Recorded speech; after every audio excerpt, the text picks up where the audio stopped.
Greetings, everyone. It's great to be with you. Great to be learning once again with you.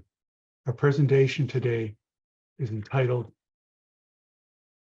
On the Laws of Life 10, the Law of Cause and Effect. The law of cause and effect is ever at work within us and around us. This law is also known as the Law of Causality, and with different emphases on as the law of compensation and the law of karma. The law of cause and effect allows us to experience the consequences of our thoughts and actions. The purpose of this law is to convey a lesson and evolve our understanding. And hence its direct bearing on the topic of mysticism. By mysticism, we mean the art and science of love, the direct experience of the divine, the full maturation of the human being. In this way, I'd like to share a slide with you to prepare us for our meditation, where we'll apply the law of cause and effect. And then after the meditation, we'll have our main body of our presentation. There, you'll be seeing now quite a wondrous engraving dating from 1660. It's a work by the Jesuit and very learned person with strong mystical inclinations, but he was active in areas of engineering, science, biology, physics, geology, but to name a few. He was after a universal knowledge. He had a conception that there was a universal mind. His name was Athanasius Kircher, and Kircher was incarnated from 1602 to 1680 CE, so the 17th century. Now, the Rosicrucian order is not a religion, but we deal with matters to do with spirituality and wisdom, and we consider things that are done by religious figures and religious art. Here you'll see before us a conception of the cosmos. And this Kircher's around the time and learning with figures such as Tycho Brahe and Copernicus and Galileo. And he lived in Rome, and Jesuits from around the world were bringing him information from their travels, and he was reading widely the texts. There was a remarkable work, it's in the book this is the frontispiece for, where there's a description of a angel that you'll see here, named Cosmiel, a symbolic name associated with the cosmos. He takes the narrator, here depicted as Kircher himself in his Jesuit robes, but the narrator is Theodactus, which of course translates from the Latin as taught by the divine. Theodactus is in a reverie at a sacred music concert at a Jesuit college in Rome, and he is transported into the heavens, somewhat similar to the description in the booklet Liber 777. And there, Theodactus is shown by Cosmiel, the angel, the workings of the cosmos, where the planets are, the stars, their conception, also suggestive of the heavenly spheres and the harmony of the spheres, the beautiful system and order spoken of since earlier times, going back into antiquity, of the wondrous vibrations throughout the cosmos. Recently, we had a teleconference on the law of vibration, which is very much in keeping with this. You know, this idea of a celestial ascent is one that you'll find in many cultures and many epochs. For example, in the Roman period, as you'll see depicted before you now here, along with Kircher's frontispiece, to this in the middle and to the right are depictions in the center, one from the Middle Ages, both are illuminated manuscripts in the center on the right, of what's called the dream of Scipio. And Scipio is a figure in a story by the Roman author Cicero in his De Republica, or on the Republic. and Scipio goes on this vast journey into the cosmos and has an expansive experience, and he experiences the music of the spheres associated by the Romans often with the description of a seven-stringed lyre associated with a cadence of seven and the sacred number of seven in vibration. Similar, we see in the center here, Scipio journeys to the center of the cosmos. Here we see this other illuminated manuscript, later work. Scipio is dreaming, but he's rising up. He's finding his forebearers. He's journeying into the various levels of the cosmos and the universe, and traveling to its center and seeing the great starry realms and the primordial here. Contact to speak with its wide elders again. It's sort of an inspiring conception.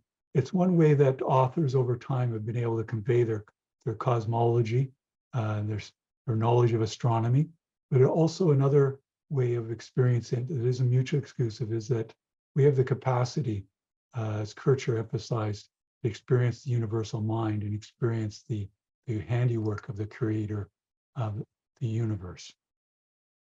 In this regard, I know many of you are very interested in astronomy, and it's quite beautiful through the telescopes and reception of sensitive instruments that can take in our cosmos. Like here we have a picture of the center of the Milky Way, and vibrations are picked up through infrared, but also optically and other means. But recently, there's been an effort to translate the information that's been received from space into sound, not only to visualize it like we see before here, you hear, but also to place it into sound akin in a way to the harmony of spheres from earlier time. So this image will be placed into a vibrational format in music. We know through vibrations that we become aware of matters when vibrations impinge themselves on our consciousness, and the way that the vibration is a cause and that impingement is an effect for us to become increasingly aware of within ourselves and all around us. Let me play for you the music associated with the center of our galaxy, the Milky Way, for you right now.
Now let's listen to some more harmony of the spheres, you could say, or sonification of the universe.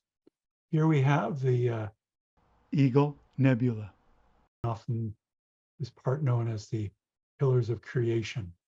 I'll play you the music associated with it as well now.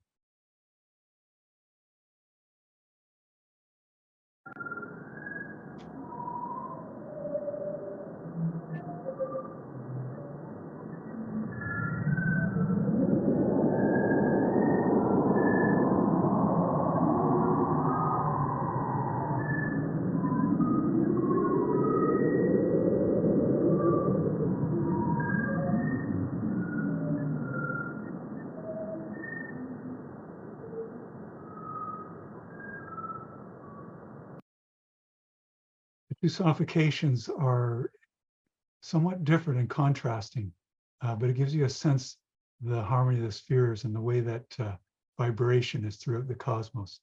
In this regard, we can use these inspiring conceptions to help us ascend into the cosmos now.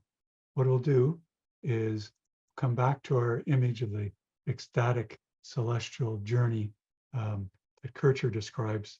Let us all have our own journey of that nature now. So I invite you to apply the Rosicrucian booklets instruction Liber 777. So you may want to get comfortable in your chair, or if you're lying down, be seated. And just enjoy the gentle rhythm of your breath. I'm going to take a final look at the inspiring image rising up into the cosmos. You'll notice the clouds above on the left, possessing the divine presence imbued. The Rosicrucians have a beautiful term, the cosmic, to refer to the universal intelligence back of the cosmos and all natural and spiritual laws. I invite you now to close your eyes and let go of the cares of the day. Have your spine upright if you're seated, but if you can have your upper body straight so you can breathe in an unencumbered way.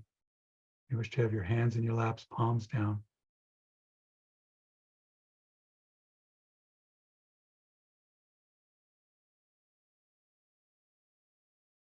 Just enjoy the gentle rhythm of your breath.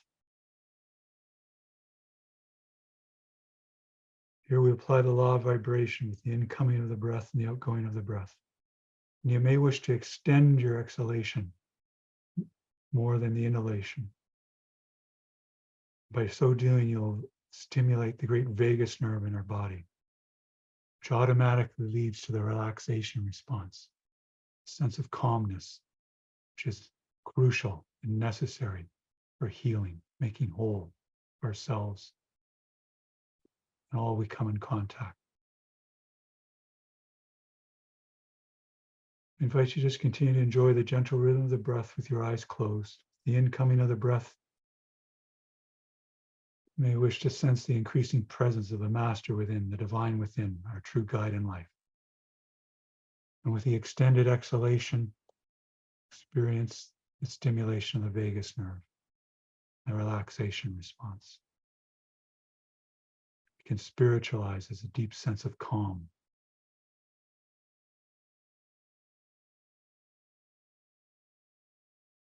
The holy temple or body enjoys the relaxation. It can more fully function when it's relaxed in a harmonious manner.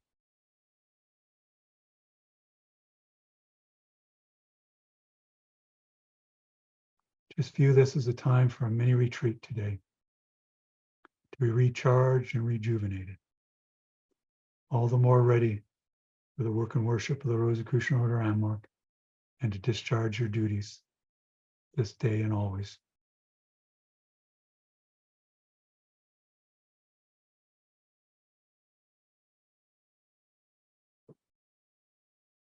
You may wish to experience the flow of the vital life force throughout your body as you do this breathing exercise. You may feel it as an enriching, tingling effect on the extremities of your body, such as your fingers and your toes, but then reaching and circulating throughout your body.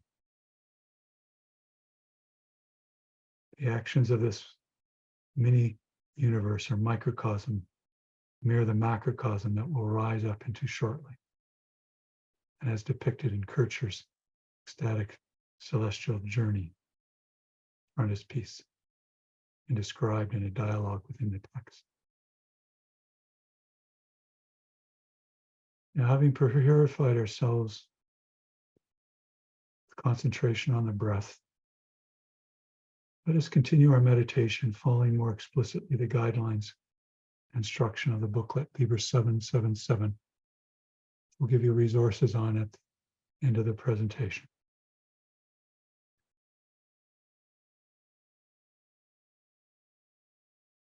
I invite you to say with me the following prayer and invocation, applying the law of purification.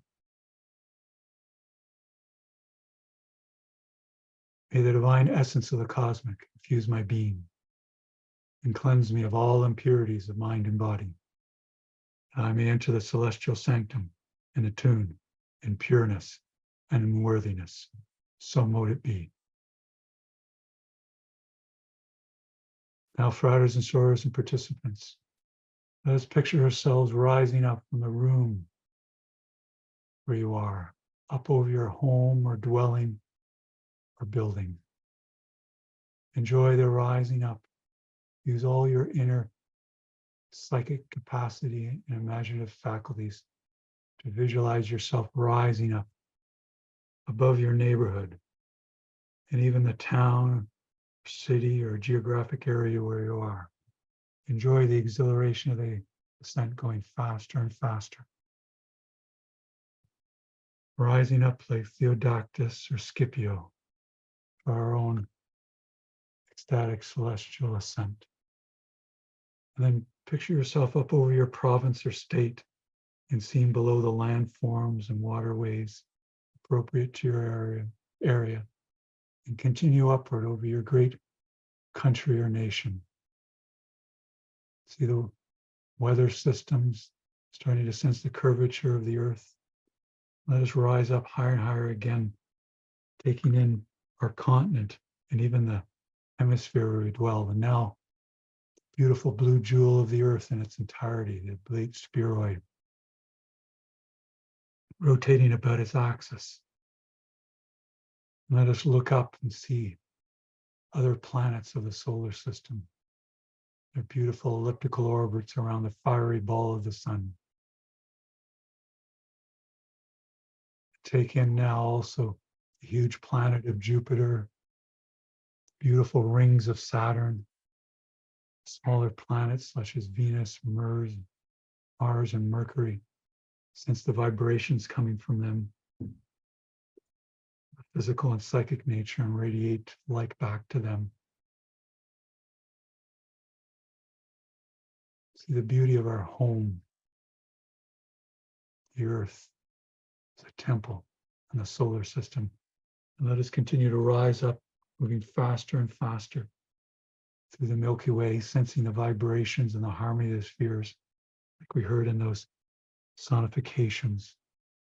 Continue to go up past nebulae, pulsars and quasars and black holes, helping balance the universe. You rise up past the myriad stars and the interstellar gases. Right out from the Milky Way, see its beautiful spiraling action.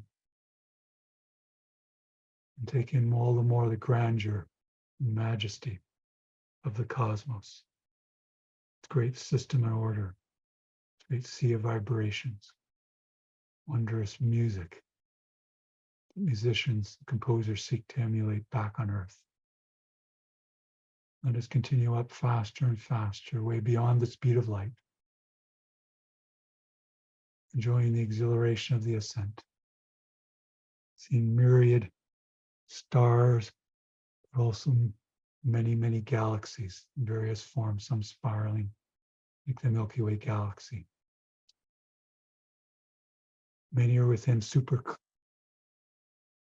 clusters of galaxies, and then even superclusters of galaxies holding many clusters of galaxies within them. Start to sense even more the stupendous system and order of the cosmos and vastness. Passing the myriad galaxies, their groups, clusters of galaxies, and even sensing now many, many superclusters of galaxies. As we rise faster and faster,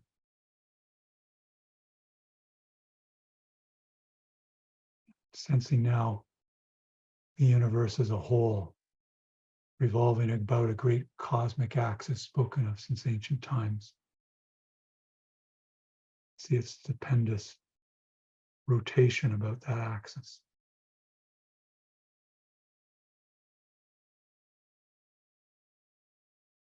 Going faster and faster. As you sense the presence of that great cosmic axis, zoom towards its midpoint. As you come close to it, slow up and dwell there for a while, sensing the wonder and vastness of the universe, suggesting consciousness of the cosmic consciousness. And following the instructions of Liber 777, I invite you to visualize your personal sacred space, your celestial sanctum, possibly an inspiring temple on earth, or maybe some inspiring natural setting on earth, like a sacred grove, beautiful meadow, being by the seashore, lake shore, on a high hill or a mountain, taking in a higher viewpoint is uplifting, suggestive of the cosmic consciousness. Feeling all the sights and sounds, the various sense impressions, maybe beautiful stained glass windows depicting Rosicrucian laws and mystical principles, possibly incense that you can smell. It's lofting upwards, suggests the transmutation from the finite plane to the infinite plane.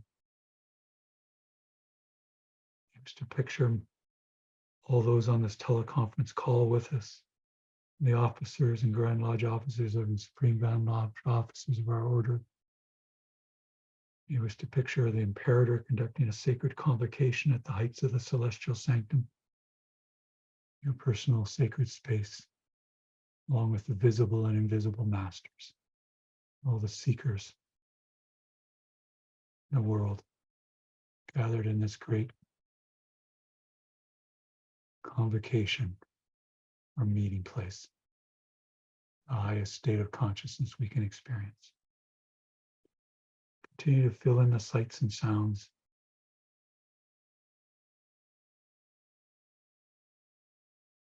And the inner feelings of being in this high place of spirituality.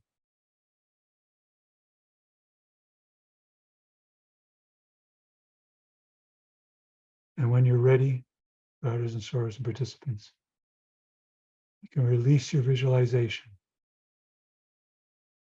assured that it's manifesting now, increasingly coming into fruition as we continue our meditation.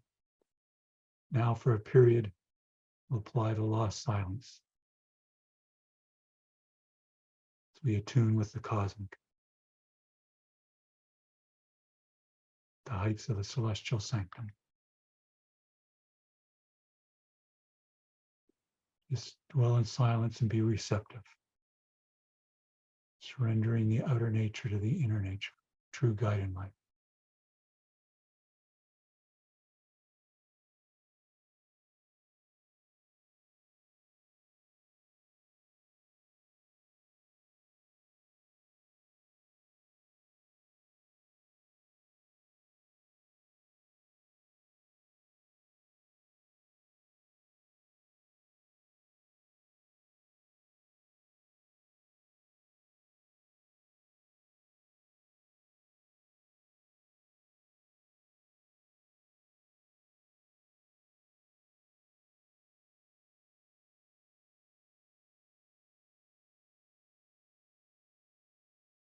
Enjoy the richness of the silence.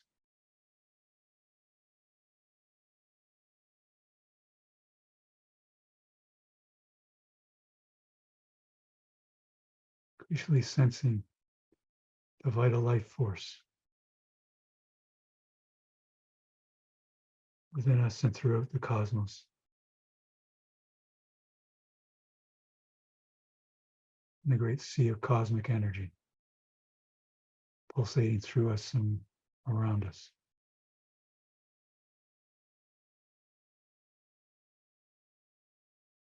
Just continue to be receptive and surrender to the divine within.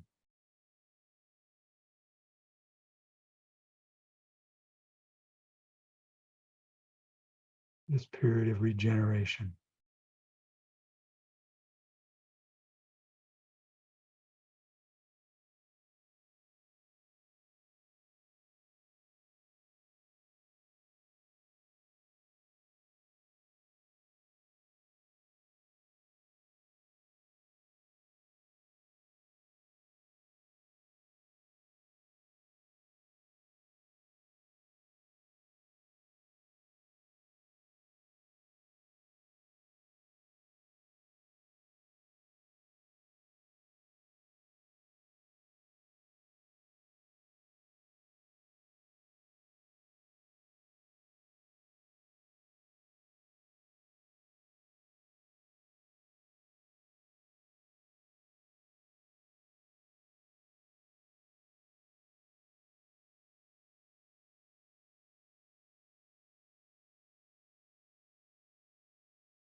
Riders and soars and participants, soon will continue our meditation by further spiritual operation, the work and worship of the Rosicrucian Order Amorc.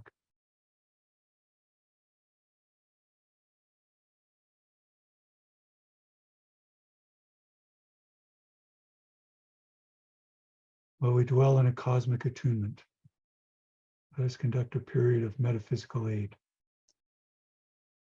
radiating love and well-being from our heart and mind to all those in need. We'll do this as a silent council in conjunction with the Council of Solace of the Rosicrucian Order Amorc.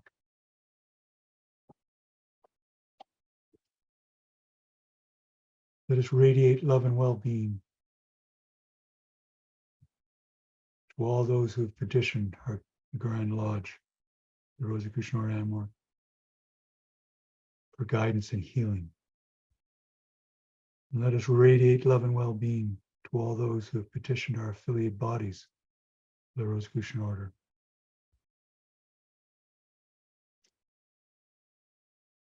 for guidance and healing.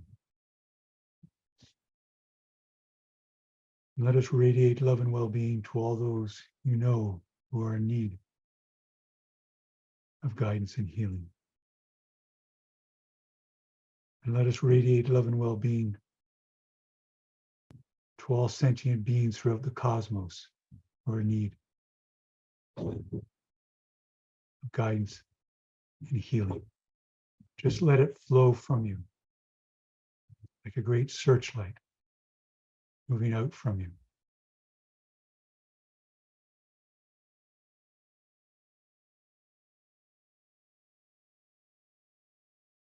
See the love and well-being radiating out like a great light filling the cosmos for all in need.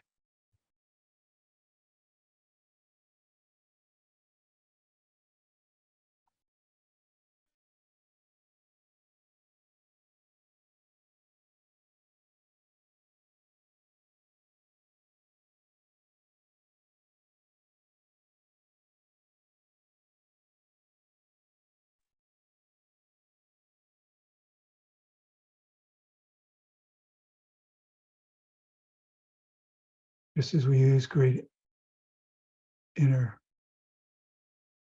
force and strength to rise up to the heights of the celestial sanctum, just use great inner strength and force from the divine within to radiate love and well-being from out to all in need.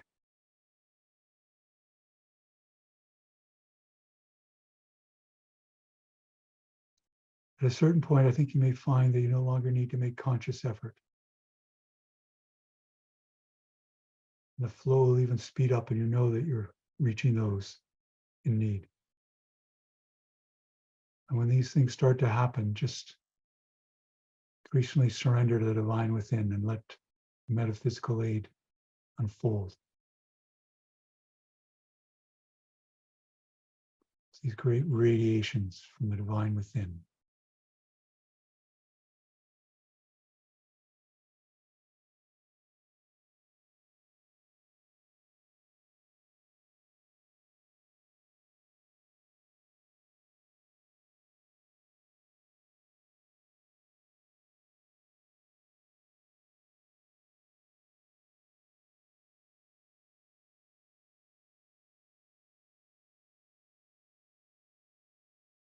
Now, riders and soarers, participants will soon conclude this period of metaphysical aid. We'll continue our meditation a while longer. Conclude this work of the silent council, radiating love and well-being to all in need. Let us say together, if it pleases the cosmic, it is done. So mote it be.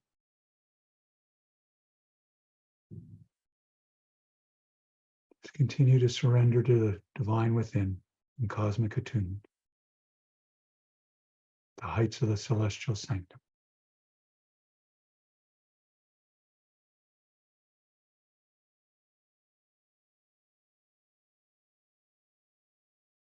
Increasingly sensing your mind as one with the cosmic mind, assuming the cosmic mind, experiencing as the cosmic experiences.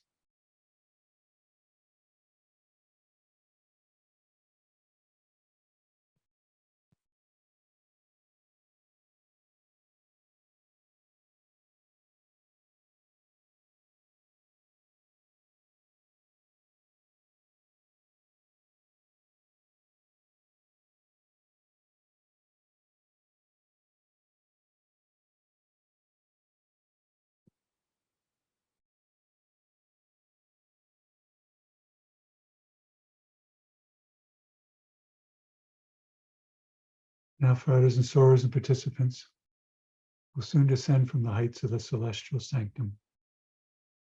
This time you may wish to express gratitude to all those who have taught you well, to all those who have set an inspiring example, to all those who have loved you well, sacrificed on your behalf. As we apply the law of gratitude, immediately intensifies the application of the law of cosmic attunement. As a cause and effect.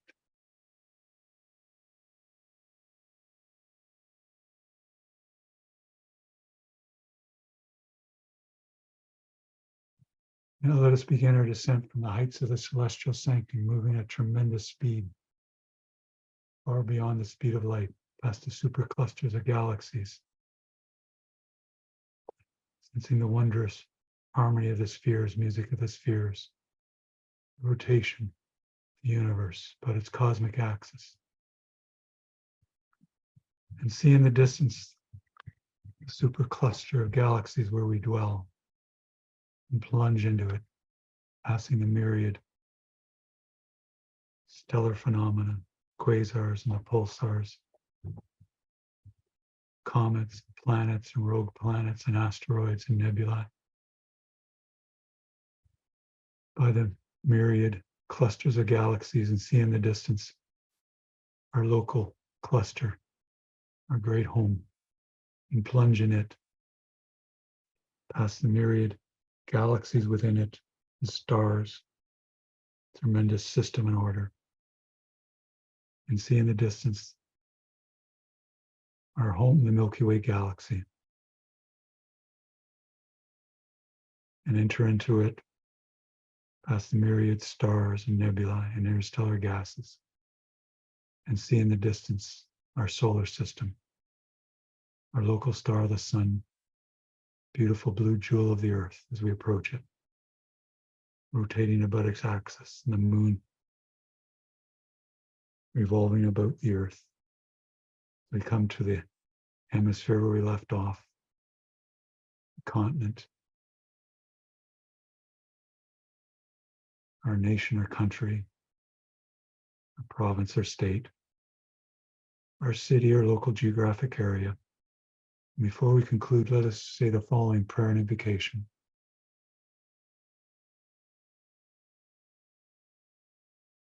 May the God of my heart sanctify this attunement of self with the celestial sanctum. So mote it be.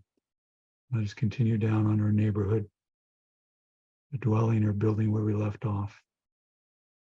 Back in the room where we are. When you're ready, you may wish to open your eyes and stretch, feeling rejuvenated, remade. All the more sensing the attunement with the cosmic, the great adventure of life.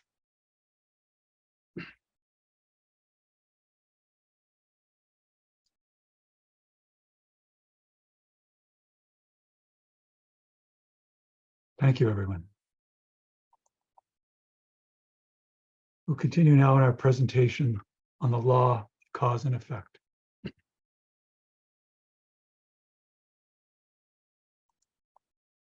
Diagrammatically, it can be portrayed in this way, as a cause leading to an effect.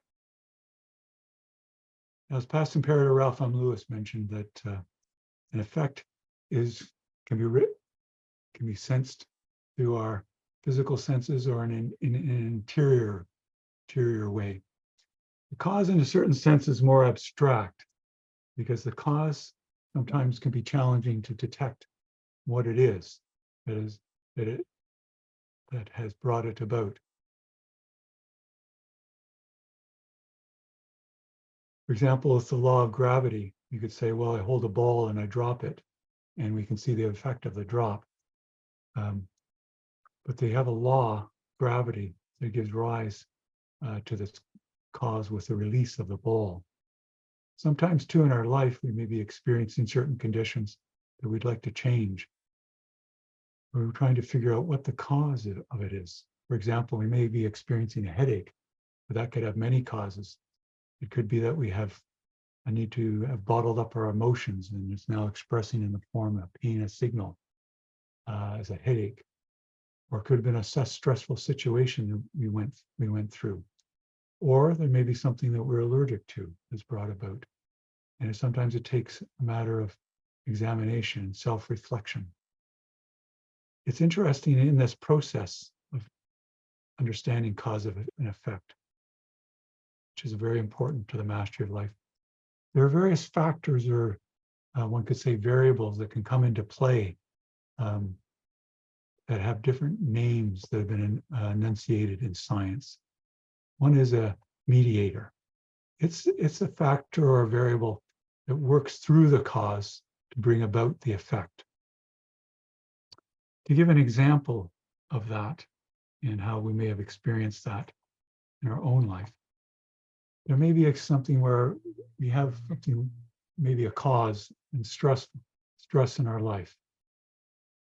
And that, in some psychological studies, been shown to be associated with depression.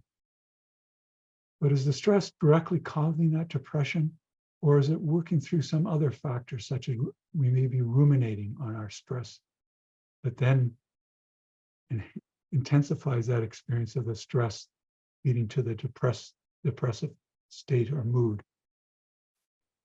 In some situations, it may be that these cause is working through something else and not directly to the effect. In fact, in some cases, there may be that the cause is partially going directly to the effect and then partially going through the mediator, such as the way that we're dwelling on and interpreting our stress, such as through rumination, can help to give the depressive effect. In studies, one can analyze this and see to what extent stress is a direct cause of depression, to what extent it's other factors such as rumination that's working through. But psychology has noted that rumination is an important factor in how we're handling the stress. If we're overly dwelling on it, it's good to dwell on things that we're learning and experiencing in our life for lessons. But when we keep coming back to it like a revolving door or a broken record coming back, that can intensify the effect and lead to strong effects such as depression, more so than any direct effect from stress to depression. Related to this in terms of the mystical life, we've talked to you on occasion about the 5 stages of mystical unfoldment. Sometimes they're done or differently, but essentially they're given in these 5 phases. But there's an awakening phase coming into a new idealism, and leading then as a cause to an effect of a period of purgation, extensive period of law purification we apply in our life, and self-discipline. That allows us then to continue the awakening stage in illumination. That illumination then takes us all the more into the mastery of living, and an even higher idealism that we work to emulate in cosmic and follow through on in our life and mature. That, though, also leads us to be more recognized as the things that we must change in our subconscious, that are laws there, and ways we've got to change our relationships with the world, with friends and family, and more. And that can be abrupt and seem like what some call poetically the dark night of the soul, the obscure night. But it's a great period of purification. So the illumination away can be looked at it was an effect, but it became a cause to produce a new effect, the obscure night. And as that purification occurs, similar to what we did in purification with our meditation period, that allows us to set up new laws in the subconscious, put our life in much more in order in our relations with others and with the great laboratorium of the cosmos around us. Then we can move into the obscure night and that purification as a cause leading to a wondrous effect of mystical union. On immediate rapport with the cosmic, the full maturation of the human being, and ultimately no longer the need to incarnate. Now, it's true on the mystical path, one may like the idea, well, I've had this awakening, and I don't like the idea of going through all this purification, especially the dark night of the soul. I want to try to avoid that. I don't want to really face these things in myself. Can't I just go from the awakening to the illumination and the illumination for the mystical union? Can't I make an end run around these things? The answer is that in general, no. We have to face ourselves. Part of the reason we had the awakening was to strengthen us for the purification. This purification then allowed us to experience the illumination, to have the forces of the cosmic move through our being more readily cleared. And that illumination allowed us then to do even greater purification in ourselves, come into a full maturation, the human being in the mystical union state. That's why the diagram in this form is more accurate, that we move from the awakening to purgation. This was initially, yes, an effect from the cause of awakening, then it becomes a cause for the illumination and so forth. Let us continue thinking about this idea of cause and effect and how it applies in our life and in our careers and work.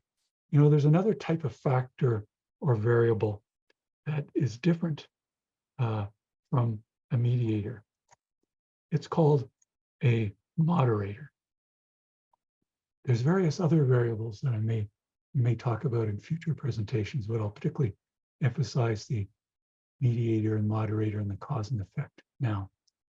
The moderator is something that where, yes, the cause is bringing about this effect, but it's actually moderated by something else. The intensity of that effect is moderated, or some would say interacted with some other factor or variable that can actually greatly intensify the effect. And these are very good to know about in our life. This helps supercharge our experiences. Here's an example here. We talked earlier about stress being depression. But if we have social support, in addition to possibly the rumination on the stress going on in here, if we have social support, that will moderate the degree that the stress is leading to depression or some other ill health effects. In fact, to bring this out even further for you, take a look at this in terms of a plot here, where we may have the level of depression and the degree of stress that's giving rise. And so the higher the stress, yes, is deemed as depression going up, but it's moderated by social support. See, if a person has high social support, the amount of depression is less, doesn't go up as high with these different levels of stress. It moderates the amount of their impact of the stress leading to depression. But when there's a low level of social support, it's going from low to medium to high, raises the level of depression much more quickly than in a medium level of social support or low level of social support. These are things that are very helpful to keep in mind that relate to our spiritual and psychic practice that we learn in the Rosicrucian order. For example, here we have a cause and effect diagram. Often in our lives, we experience anxiety, and there's a variety of ways to reduce that. But one is most fundamentally that if we let the inner self, the divine within, be our true guide in life, we'll find that our life becomes less anxious, becomes more of an embracing adventure, one that we're enjoying rising up in the morning to see what will come about. Experience the beauty of the laboratorium of the cosmos, a great place to love and learn. But if we If we emphasize outer self, which is not our true guide in living, we'll tend to find that much of our days and living is anxiety. We're using our imagination to anticipate what's going wrong rather than using our imagination to know how to construct our future and visualize it and bring our integrated faculties together, which come through meditation. Similarly, the experience of competency, being competent, not only in our careers, but just in our relationships and all that we do, a deep sense of competency. The inner self with its contact with the infinite plane and access to all knowledge in the universal mind, cosmic mind, helps us to have a deep sense of competency. But if we're guided by the outer self, the competency will tend to go down and we'll be less able to work effectively, efficiently, and precisely, because we'll be relying on limited knowledge, whereas the inner self has access to all knowledge. And the outer self and the inner self work together. The strengths of both, as we're truly intended to be, there'll be a strong sense of competency and a deep sense of well-being. But there's a way to supercharge this, and that is meditation. As we meditated today, we'll find that that will enhance, intensify, just like having that social support moderates the amount that stress leads to depression. So mediation will greatly enhance and intensify and enable the inner self's guidance in our life to be able to be competent or to experience great well-being, even illumination that we talked about earlier. There's various other ways to help supercharge and continue this working of the outer self, the inner self. The practice of visualization, the sending of metaphysical aid, contemplation, all done with the central practice of meditation, similar to how we conducted a series of exercises with our meditation period today. All work to lead to that deep sense of competency as an effect from the cause of the inner self, and similarly a sense of well-being in the wake of a meditative period, not only when we're meditating, but as a cumulative effect throughout our day and life. Similar to this, I want to do a few culminating points before I give the conclusion. One very important thing to understand about the law of cause and effect is that, yes, it's associated with the law of karma. The karma is, of course, a Sanskrit word meaning deed or work or action or act. It also can mean the object or the intent. And the law of karma is essentially equivalent to law of cause and effect. There's some different emphasis in the expression. Karma, often people have the association that something, they have a karmic debt, that's something they have to repay. But if we act in some way, for example, if we act in a way that's detrimental to others, that we may karmically then have to experience certain things that are detrimental to our growth, to be on the receiving end or experience, in the colloquial terms, a taste of our own medicine. But it's important in the law of cause and effect and karma that there's no vengeance on us. There's no. It's impersonal. It's for our learning, evolving. Similarly, with a equivalent expression, the law of cause and effect, the law of compensation.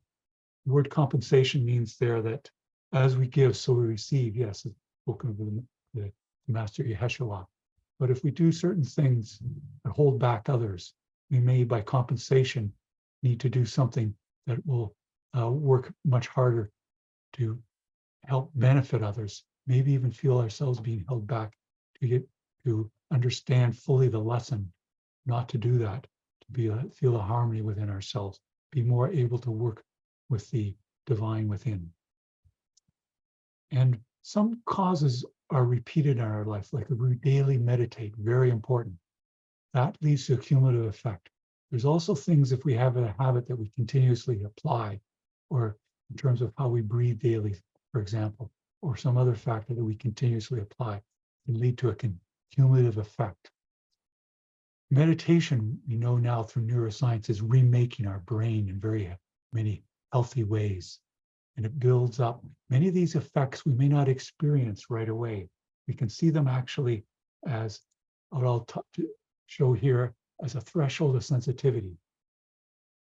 There may be various things that we're doing, we don't experience the effect of them or the cause of them or the great value that they have in them because we're not sensitive enough. So it's often it's said, it's not good to be too sensitive. That's actually not correct. It's very good to be sensitive. We have to work with the faculties highly developed of the outer self and of the inner self to know what to do with that sensitivity for the cumulative effect here.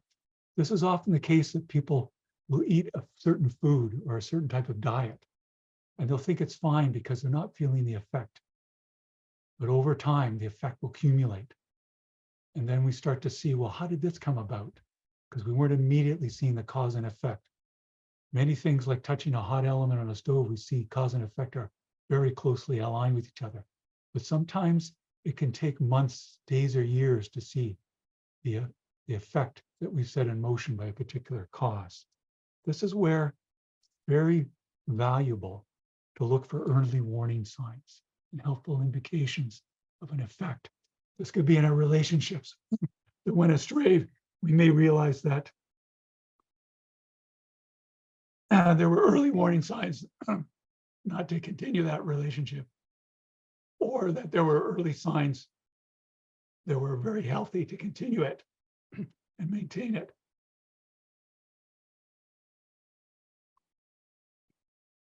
Sometimes too, we can actually be ignorant or willfully ignore and have the illusion that there's no effect. This is where it's very important to the spiritual practices that are taught in our weekly monographs, such as meditation, but also other psychic exercises too. We want to lower the threshold of sensitivity. So when causes happen, we can feel them and know what to do about them. The act of meditation itself and being aware of particular pain, which is a signal, as we learn, or we can then get involved in helping with the healing process. Yes, seeking help, health professional, but the act of meditation is a very healing act, just as we did the metaphysical aid that helps heal ourselves and others. So bear in mind this important idea of the cumulative effect and being more sensitive, because then that allows us to have mastership in living. As we lower that threshold, you're much more aware of what's going on within us and around us, ultimately as a unity. Before we conclude this meditation and presentation period, I'll have a concluding statement, but I'll ask Karen to now post in the chat some resources for you. They'll be in 3 pastes, but then they'll also take the form of one PDF document that she'll attach there for you, which I think you'll find the easiest to download. Now, by way of conclusion, I'll mention as you get the items in the chat.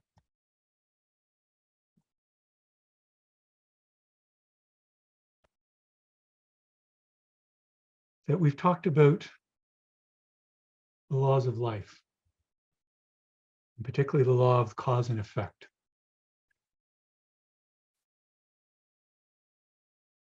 The purpose of this law is to convey a lesson and evolve our understanding. For the mastery of life, living in harmony involves a detailed knowledge and application of this law in our inner nature and body, a holy temple, and in the divine laboratory of the cosmos,